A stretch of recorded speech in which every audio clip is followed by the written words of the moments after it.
Thank you so much for being here, sir. I do want to start on the meeting that the president is having today shortly. In fact, they're beginning to talk to each other as we speak, and that is about tariffs. My question for you is whether or not you see any situation where tariffs are a useful tool. President Biden, of course, kept many of President Trump's first-term tariffs in effect. No, Dana, great to be with you.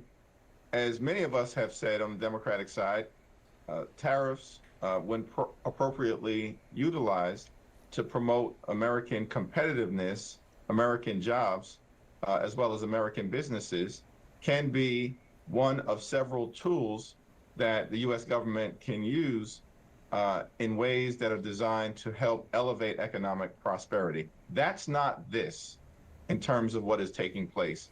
Donald Trump is clearly crashing the economy in real time, and he's driving us toward a recession. The manner in which these tariffs have been unleashed on the American people will result in the largest tax increase on everyday Americans since at least 1968. And it's going to cost everyday Americans over $4,000 per year if these tariffs are fully implemented. And that clearly is a problem. That's not what the American people signed up for. And I know that you and other Democratic leaders believe that the best way back to the majority in the House, which is your #1 political goal, is to focus on bread and butter issues. The economy, even sort of an extension of that, potential cuts to Medicaid is a big part of what you're talking about during this recess, and you will continue to do that because in 2018, focusing on health care got Democrats the majority back. Is that where you are convinced the Democratic energy is right now? And this is not about the 2026 midterm elections. That is going to be important, and the political calendar will take care of itself. I've been in the district over the last few days. We had a town hall meeting that was incredibly well attended on Tuesday, and the issues that were brought up to me by the people that I'm to represent include the attacks on Social Security, the attacks on health care, the failures of this administration related to the economy, and the fact that everyday Americans, in so many cases, are struggling to live paycheck to paycheck. This is what is on the minds of the American people. Earlier today, as part of the House Democratic Medicaid Matters Day of Action, I met with constituents at a community health center in Bedford-Stuyvesant, some of whom were in tears because of the concern that their health care could be ripped away, which would impact their ability to receive the treatment and the medication and the interventions that they need to survive. This is a life or death matter for many of the people that I represent and folks all across the country. And so that's why, as Democrats, we're focused on these issues. Now, earlier this morning, I was just speaking about this with Jeff Zeleny. The president lashed out at the Fed chair, Jerome Powell. He posted, quote, "Powell's termination cannot come fast enough," and that Powell should lower interest rates. Now, a lot of economists are warning that we are heading for a recession. I just heard you mention that. You blame the president, but given those warnings, regardless, is the president right that the Fed should lower interest rates? Monetary policy in this country, and then we have fiscal policy. And the Federal Reserve has been set up to manage monetary policy in a manner that meets the needs of the American people and meets the moment. And Chairman Powell, who is a Republican, is someone who should be left to do independently what the Federal Reserve has been set up to do. The problem that we confront in this country is that Donald Trump, this is someone who promised to lower costs on day one.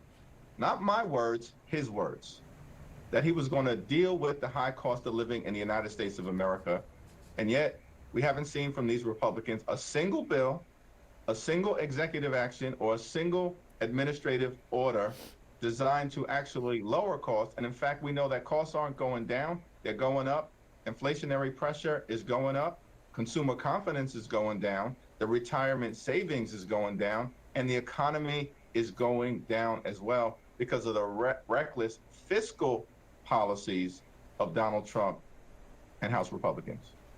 So, I totally hear what you're saying about the Fed being independent, but it has not stopped politicians, not just Donald Trump, but politicians on both sides of the aisle for having an opinion on where interest rates should be. You want to weigh in on that? We all want to lower interest rates in terms of the impact that that has on everyday Americans. But that ultimately, of course, is going to be a decision that the Federal Reserve will need to make. It certainly is something that should always be a consideration, but we have a broader issue that we need to confront in America, which is the high cost of living. That, of course, impacts housing costs, it's grocery costs, it's childcare costs, it's insurance costs, and it's utility costs. And the Republicans haven't done a damn thing to address it, despite all of their talk, all of their promises made to the American people last year. We're ready as Democrats to try to do something in this area, but we have no Republican partners. I want to turn to the administration and the judicial branch of the United States government. The Trump administration is finding ways to defy the courts on a few fronts right now. One is refusing to bring back Kilmar Abrego Garcia. Another example is continuing to block the Associated Press from covering the president, despite a judge ordering the White House to treat the AP like other news organizations. Sir, I know that you have said that the president defying court orders would create a constitutional crisis. Are we there? I think what we need right now is certainly, we're in a crisis across the board, right? I mean, that is obvious for everyone to see. This is not normal. The president is assaulting the economy, assaulting Social Security, assaulting healthcare, assaulting the American way of life, and assaulting our democracy. None of this is normal. It is all a crisis. Now, with respect to what we need to deal with in terms of the situation with the courts, the Supreme Court needs to aggressively enforce its judicial orders. The White House is seeking a confrontation with the courts, and the courts need to lean into that. We will have the back of the courts, and it needs to use all of the tools available to it, like contempt, for example, in terms of the people within the administration who are failing to adhere to these judicial orders or who are actively continuing to propagate unlawful or unconstitutional actions at Donald Trump's direction. Well, we did see one example of the threat of contempt yesterday. A federal judge did that with regard to those flights that left after he signed an order saying that they shouldn't go.